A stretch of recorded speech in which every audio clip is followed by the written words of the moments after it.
Trazer agora o Eduardo Boechat, analista de mercado da Active Trades, chegando aqui para a gente bater um papo. Inclusive, queria já começar falando em dólar. Seja bem-vindo, Boechat, aqui na programação da BMC News. Bom dia. Obrigado pelo convite. Muito legal estar aqui com vocês mais uma vez. Obrigada. Bom, a gente estava falando aí especificamente um pouco sobre dólar, né? O André Machado trazendo aí algumas explicações mais relacionadas à parte aí das commodities, né? Do peso aí da relação da balança comercial. Queria trazer uma outra informação aqui. Entre os dias 1º de junho e 1º de julho, a gente viu o real aí sendo a quarta moeda com maior desvalorização em comparação com o dólar, né? A moeda brasileira acabou recuando 10,1% em relação à moeda norte-americana. Na B3, apesar da saída de investidores estrangeiros aí nos últimos pregões, a gente acabou tendo uma entrada de 427 milhões de reais neste mês de junho. Queria entender a sua visão, quais motivos realmente que você acredita que possam estar pesando para essa desvalorização tão acentuada do real, lembrando, né, por um outro lado, que a gente está aí, né, com o fluxo cambial do Banco Central parado, né, por causa da greve, a gente não tem exatamente dados específicos da nossa balança comercial, mas para a gente tentar entender realmente o que está pesando tanto aí para a desvalorização da nossa moeda. Essa semana eu comentei bastante sobre isso, né? Eu tenho um programa no YouTube que eu faço toda segunda-feira, 8 da manhã, aqui no YouTube da Active Trades, e eu falei bastante sobre o câmbio, tenho falado bastante sobre o câmbio, né? O câmbio eu me sinto muito confortável para falar sobre dólar, porque trabalho há muitos anos com isso, fui de mesa de banco grande, né? Eu acho que entendo um pouquinho do fluxo ali, apesar de que o dólar foi feito para, né, eu falo uma coisa aqui, daqui a 5 minutos provavelmente vai acontecer o contrário. O dólar foi feito para acabar com a carreira de economistas, né? Mas como eu não sou economista, sou trader, efetivamente eu acabo operando o mercado, com a compra, vendo, enfim, eu ganho e perco dinheiro com a variação do câmbio, né? Eu acho que o dólar tem uma coisa muito importante a favor dele, e nesse momento eu acho que é a única, que é o diferencial de taxa de juros, né? O nosso juros já subiu bastante, os Estados Unidos ainda está com juros em processo de alta de juros ainda, estamos no meio do caminho, mas o nosso juro aqui já abriu, ou seja, o diferencial de taxa de juros entre o Brasil e os Estados Unidos, ele está aumentando, ele já está grande, é muito caro hoje você manter posições compradas no dólar quanto ao real, né? Custa 4, 5 centavos por mês, ou seja, se não acontece nada, 1, 2, 3 meses, você perde 10 centavos, né, 2, 3%, é bem razoável, 2,5% aí em 2, 3 meses. É bastante razoável o custo de carregamento. Então, acho que isso é a única coisa favorável. Agora vamos olhar pelo lado das coisas não favoráveis, né? Você falou que o movimento recente do câmbio foi ruim. Primeira coisa, para mim, a principal fator são todos os pacotes que o governo vem aprovando aí, fiscais, né? Os pacotes, as PECs das bondades aí, né? Ano eleitoral, o governo está distribuindo dinheiro, isso é veneno na via do câmbio, né? Muito ruim para a moeda, né? Essa desancoragem fiscal. Essa primeira coisa, para mim, é mais importante. A segunda coisa, commodities, os preços de commodities já caíram bastante do pico, né? Um dos motivos que a Bolsa aqui subiu no início ali, que o dólar caiu também, foi que com o início da guerra, né, as commodities todas explodiram, né? E a gente é reconhecido como um país que é commodities, né? Então, as commodities já caíram bastante do pico dos preços. Essa seria o segundo principal fator, né? E o terceiro fator, que eu acho que está entrando no preço e vai entrar cada vez mais, é a discussão de eleição, né? Nós estamos aí com praticamente 2 candidatos, só o primeiro turno já vai ser meio que um segundo turno já, né? Vão ter o primeiro turno, o segundo turno, acho que não termina no primeiro turno, porque a eleição vai ser bastante apertada, na minha opinião, mas temos 2 candidatos, um é o governo atual, que vem cometendo, né, esses erros aí no fronte fiscal, e o outro o antigo governo, a oposição, que também toda semana também fala alguma bobagem aí, rever várias coisas que foram feitas de boa no Brasil ao longo dos últimos anos. Enfim, eu acho que o cenário não é legal, envolvendo todas essas variáveis, e o dólar mostra isso, né? Graficamente ele está Eu até peguei um pedaço desse movimento, eu comprei a 4,80, mas eu saí a uns 5,10, 5,15, eu saí que eu achei que já tinha um ponto importante ali, perto dos 5,20, eu achei que podia segurar.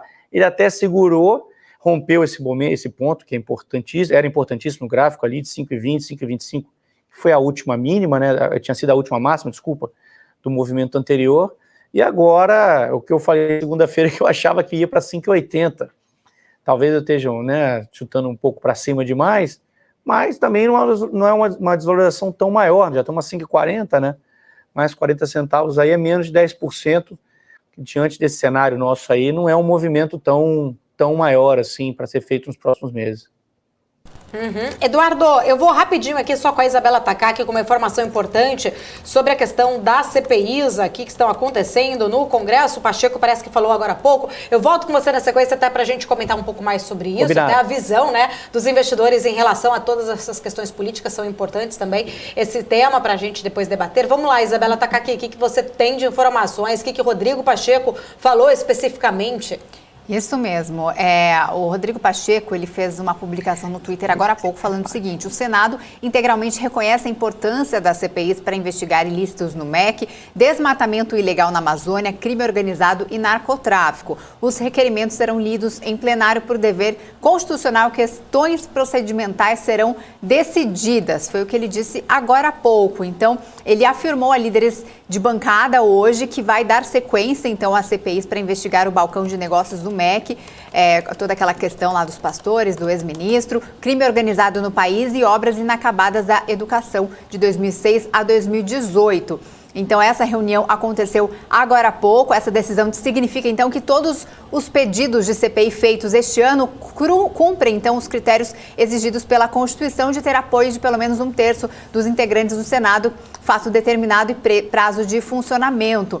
Então, eles discutem ainda essa viabilidade de instalar essas comissões de inquéritos a 90 dias do primeiro turno das eleições. Esse período pode atrapalhar a composição das CPIs, então cabe aos líderes dos partidos indicar os integrantes de acordo com a proporcionalidade dos blocos partidários. Está aí a publicação, então, de Rodrigo Pacheco, que ele fez agora há pouco em seu Twitter. E Randolfo Rodrigues também já se manifestou falando que ele deve recorrer, então, ao STF caso não dê prosseguimento a essa CPI do MEC. Olha só, então, essa publicação que eu li agora há pouco do Rodrigo Pacheco falando que reconhece a importância das CPIs e que os requerimentos vão ser lidos em plenário por dever constitucional. A gente vai seguir acompanhando, então, todos esses desdobramentos para ver se realmente vai ser instalada ou não.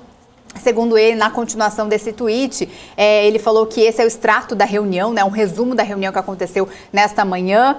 Porém, a ampla maioria dos líderes entende que a instalação de todas elas deve acontecer só depois do período eleitoral, permitindo-se a participação de todos os senadores, evitando a contaminação dessas investigações no processo eleitoral. Então, por isso, Randolfo Rodrigues já sinalizou que deve ir ao STF para tentar instalar a CPI do MEC.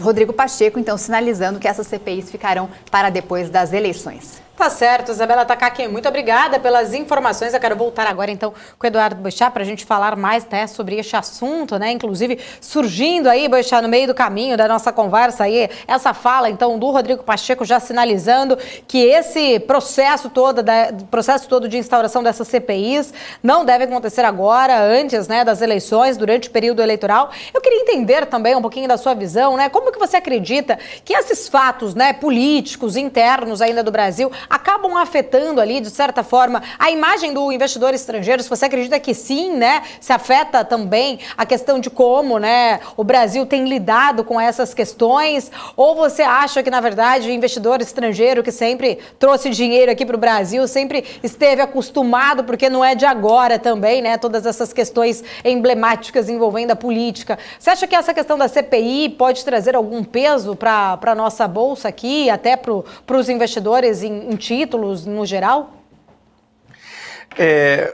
Veja bem, né? CPI sempre é um negócio ruim, né? A gente poderia estar discutindo coisas mais positivas, né? Mas ano eleitoral já é um ano que, teoricamente, é um ano perdido, né? Eu acho até que, essa é uma opinião minha, eu acho que a gente poderia concentrar as eleições todas uma vez a cada 5 anos, né? para não ter, daqui a 2 anos paramos de novo para discutir para eleição para a prefeitura, sabe? A gente fica sempre nessa ciranda e se perde muito tempo com política, e a gente esquece de olhar o que é realmente, né, o que precisa, né, que é olhar a economia, olhar a criação de emprego, vamos trabalhar, vamos produzir, né? Mas, enfim, é do jogo político aí, CPI, eu acho que o gringo ignora isso, acho que é da democracia. Os Estados Unidos também é uma barulhada grande também, se você pegar os países da Europa, também é da democracia, não tem, né, que bom que a gente pode, né, que tem gente que é a favor, tem gente que é contra, que a gente pode debater, né, acho que não, isso, na minha opinião, não deveria interferir, acho que não interfere na decisão de investimento do estrangeiro, trazer dinheiro para cá ou não, porque, afinal de contas, qualquer lugar que ele for levar dinheiro no mundo hoje em dia, no mundo civilizado, vamos dizer assim, pode levar para a China, né? A China não tem CPI, lá ninguém tem direito a falar nada, lá pode levar para lá. Né? Então, enfim, acho que faz parte do jogo político, acho que é da democracia, acho que como decisão de investimento não atrapalha o gringo, não. Tá certo. Bom, eu queria trazer uma outra questão. A gente estava falando agora um pouco, né, antes de mudarmos aí para a questão da CPI, você estava falando um pouquinho em relação às commodities, né? A gente sabe que as commodities estão bastante importantes para a nossa economia brasileira, são responsáveis aí por uma parte bem considerada, inclusive do nosso PIB. Se não me engano, acho que são 26% do PIB está relacionado ao agro, se eu não estiver errada. Mas eu queria trazer que um pouco eu não sei o percentual correto também.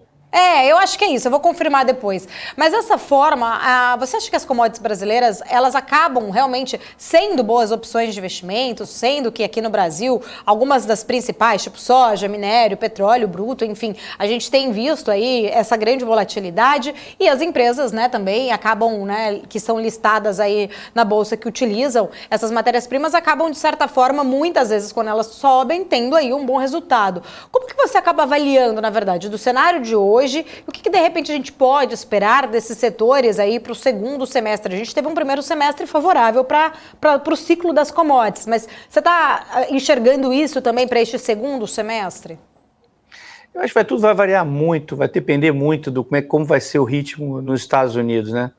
Esse ano, no início do ano, eu comecei a advogar, né, a falar para as pessoas, né, enfim, para quem eu converso aqui no meu programa de YouTube, para os clientes nossos, enfim, que eu achava que era o ano da renda fixa.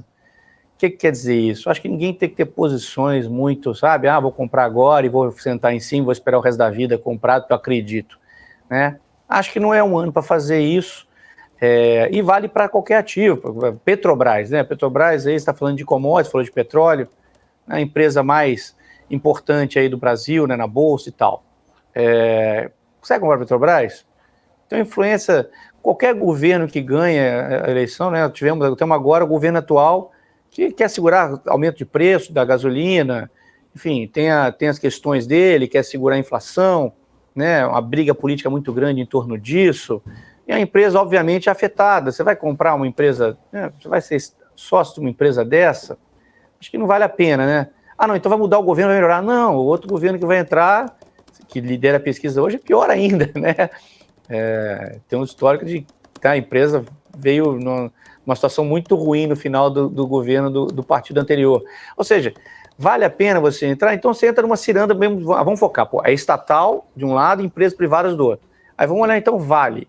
Vale é uma empresa bem administrada, obviamente tem seus erros ali de vez em quando, acontece alguma coisa, né, alheia até acho que a vontade da empresa, né? Os acidentes todos que aconteceram em Minas lá, né, Brumadinho, enfim, Mariana, coisas lamentáveis, né? Mas uma empresa mais bem administrada, mas aí a gente entra no jogo de China, né? Aí China tem agora o negócio do Covid zero, é lockdown toda hora, não é lockdown, aí paralisa de novo, ou seja, está muito nebuloso o cenário, né? Está muito complicado de você falar, putz, acho que agora vai melhorar. Eu acho que a melhor coisa a fazer é sentar e esperar, né? Não vejo melhoras significativas aí no curto prazo, não vejo nenhum trigger que pode, né? Pelo contrário, os Estados Unidos está no meio de um processo de aumento de juros, isso aí vai impactar as economias todas, né? Os emergentes mais fracos terão problemas, né? Você já está vendo alguns países na Europa ali começando a capengar, o euro caindo bem, né? A questão da guerra, saiu um dado ontem, não sei se vocês falaram aqui na BMC News ontem, O balanço comercial da Alemanha virou negativo pela primeira vez desde 92. Por quê? Porque tá gastando mais dinheiro. A Alemanha sempre teve energia barata para poder, né? Energia barata, produção e exportação.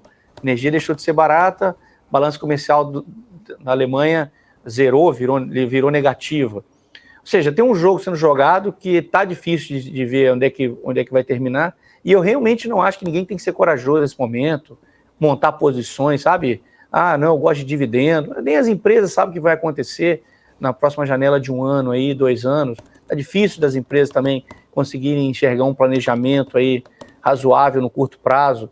Então, acho que é o momento da renda fixa, né, os juros tão altos, compra alguma coisa ali que paga 14%, 15% ao ano e tenta ficar. O que eu tenho feito são posições muito curtas, a favor e contra.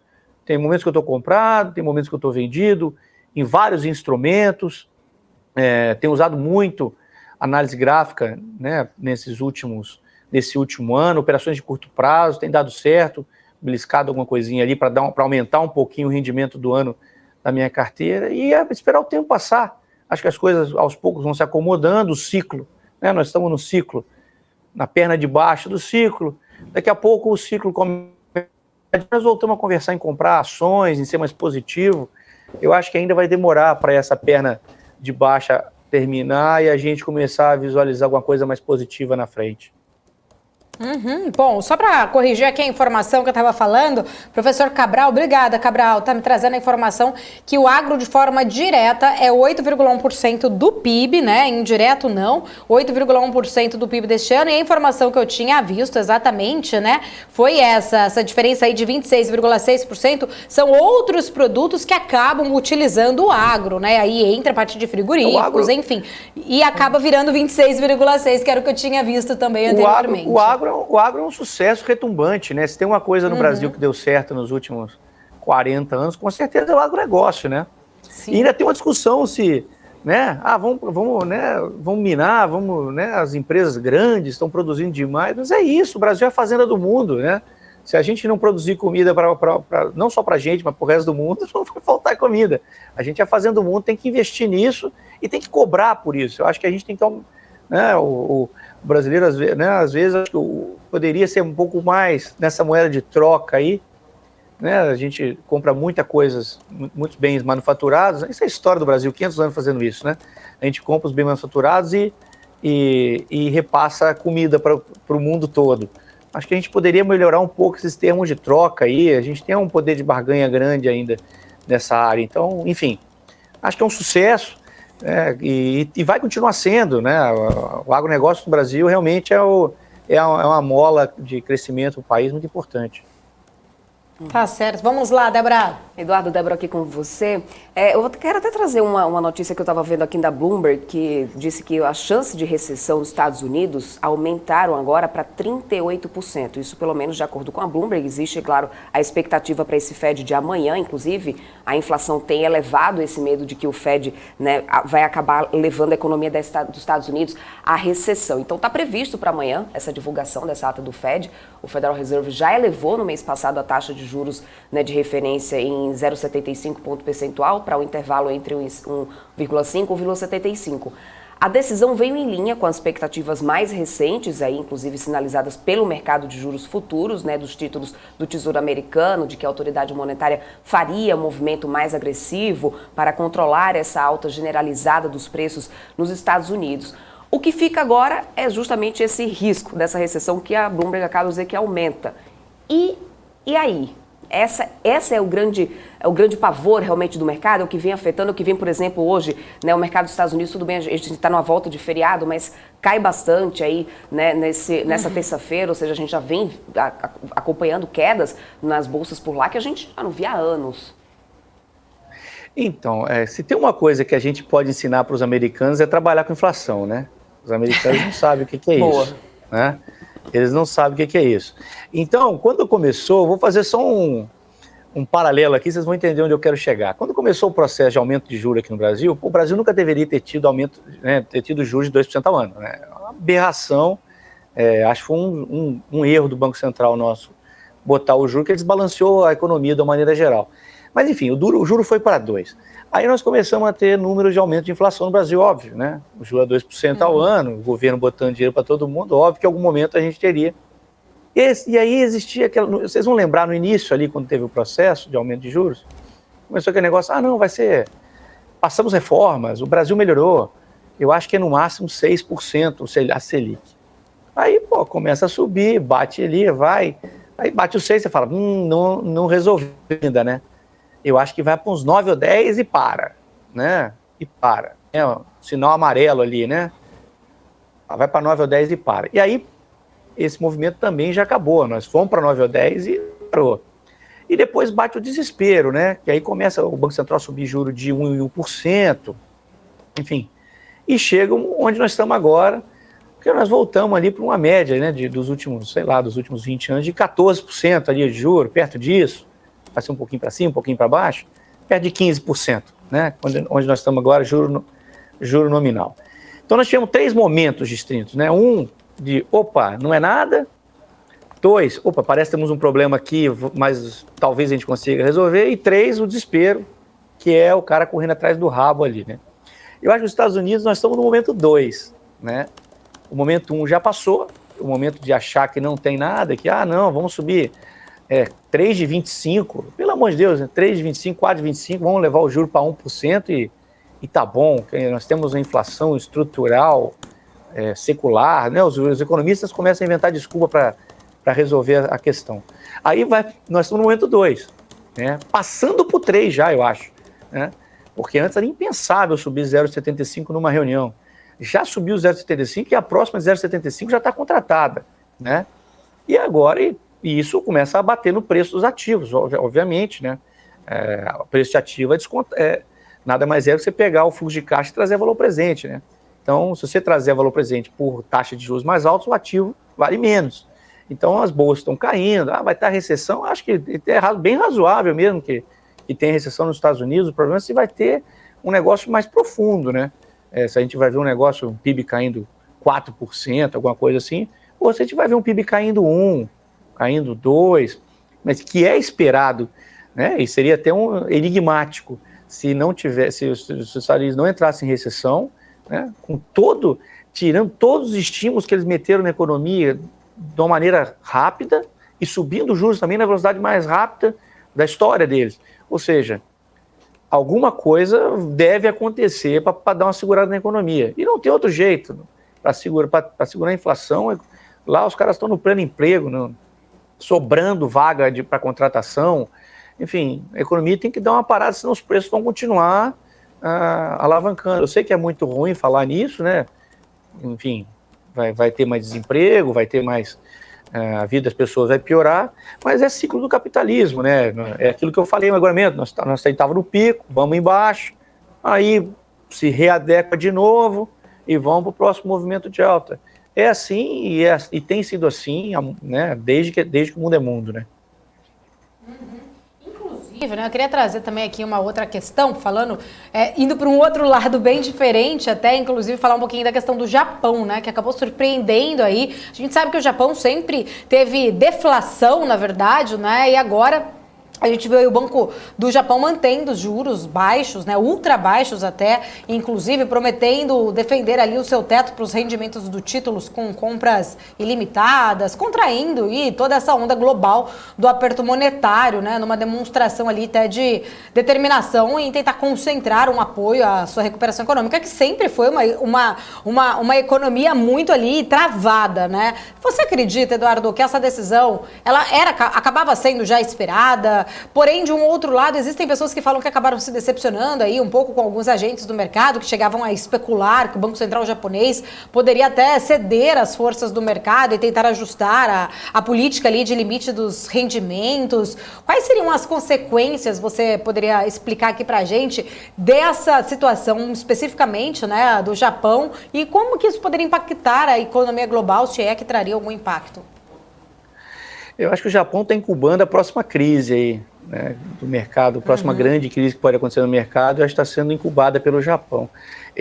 O Japão, para quem não acompanha muito, o Japão ele tem uma política que ele faz uma taxa de juros fixa no longo prazo, né?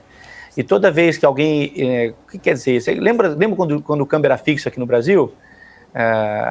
Se batesse no preço, o Banco Central vendia dólar naquele preço para quem quisesse, enfim, porque era fixo. Até chegou o momento que ele destravou e o câmbio deu uma explodida na época, né? 99, né? O câmbio andou bastante na crise final da crise da Rússia ali. Por quê? Porque era fixo, né? E chegou uma hora que o preço estava errado. Basicamente é o que está acontecendo no Japão, né? A taxa de juros de 10 anos nos Estados Unidos no Japão está no preço errado, né? Ela está em 0,25% ao ano e o governo recompra os títulos de quem quiser a 0,25% ao ano. O que o mercado tem feito? Pô, isso não vai dar certo, né? Ele não vai conseguir manter os juros desse jeito. Por quê? Porque a taxa de juros do mundo inteiro está subindo, nós estamos num ambiente de inflação global, está todo mundo com a taxa de juros mais alta e só ele vai pagar 0,25%, né? Então eu faço o seguinte, eu me financio a 0,25%, o que o mercado faz? Toma dinheiro emprestado em ien a 0,25%, compra dólar e aplica nos títulos americanos, né? Então, um diferencial grande de juros aí, o mercado faz isso. Isso levou a uma desvalorização gigante do ien, né? Estava perto de 100, mas enfim, um movimento grande de 110 para 135 e que não vai parar enquanto o Banco Central japonês mantiver essa linha não é 0,25. O Banco Central japonês já recomprou metade da dívida em aberto japonesa no mercado. Metade. 50% dos títulos públicos japoneses, o Banco Central japonês já recomprou. Ou seja, ele é um negócio insustentável, o mercado já percebeu que é insustentável e vai para cima, né? O mercado financeiro vai para cima, onde o mercado vê uma arbitragem, falar o especulador, não, é uma arbitragem, quem está errando não é o mercado, quem está errando é o Banco Central japonês de manter essa política que não tem como manter. Enfim, na hora que ele subir esse juro, e para mim é inevitável, ele vai subir esse juro, o Banco Central japonês, ele vai ser obrigado a abandonar essa âncora, essa política de fixar a taxa de longo prazo. Quando ele subir, provavelmente vai ter uma avalanche grande de títulos voltando ao mercado e eu acho, né, dependendo do tamanho desse aumento de taxa de juros no Japão, a gente está falando de uma crise bem grande, sistêmica, mundo. Eu acho que bolsas poderiam sentir muito, enfim, ativos em geral poderiam sentir muito. Uhum. Bom, para a gente finalizar aqui a nossa conversa, queria que você deixasse, né, um recado aqui final para o nosso público que está nos assistindo, né, diante de todos esses cenários até que a gente conversou, situação realmente delicada por conta de toda essa pressão inflacionária, Estados Unidos aí, né, já sinalizando uma possível recessão, a gente viu mais cedo, até falei um pouquinho da questão da Argentina também, né, o quanto crítico está a situação por lá, a gente viu o desespero até dos argentinos ontem tentando, né, sacar ali suas reservas dos bancos, preocupados com essa mudança até né, interna lá. É uma pena, muito complicado. Qual o recado, né, que a gente pode tirar de toda essa situação, o Eduardo, que você deixaria aqui pra gente? Pessoal, apesar de eu ter passado um cenário não tão, né, um cenário mais pessimista, eu não gosto de usar a palavra pessimista, mas cauteloso, eu sou um cara legal, realista, tá? né? Realista é a palavra. Eu sou um cara legal, infelizmente, pano, né? Nesse momento eu não consigo ver coisas tão positivas aí vindo no caminho nosso, no caminho da economia mundial, não só o Brasil, né? As pessoas às vezes acham que o Brasil é uma ilha, né? Então, nós estamos inseridos num contexto, né? Não vejo, né? O meu recado é, pessoal, se for operar, for entrar no mercado, eu tenho que falar isso toda vez, é só bota os seus stops, faça o que você quiser, mas se bater um limite de perda, sai, né? Aceita a perda e começa de novo em outra posição, ou até recompra o mesmo ativo depois, num outro momento, né? Mas não seja corajoso, do tipo, está errado o preço, eu vou comprar, e se cair eu vou comprar mais, aí vai caindo, você vai recomprando. Eu já vi várias pessoas quebrarem desse jeito, fazendo esse tipo de coisa. Então, né, o meu recado é opere com seus stops, seja mais cauteloso nesse momento, realmente nós não estamos vivendo, não estamos num momento aí, né, o mar não está para peixe, então vamos ficar mais calmos, espera o tempo passar, tem título público pagando bastante coisa aí, bota dinheiro em título público e espera, né, vai jogar uma bola, vai dar uma passeada no calçadão da praia, daqui a pouco o mundo volta ao normal aí, a gente melhora e é o ciclo, faz parte do ciclo. Tá certo. Obrigada, Eduardo. Muito obrigada aí pelas informações. Sempre um prazer falar contigo, com toda a equipe aí também da Active Trades. Um abraço e até a próxima.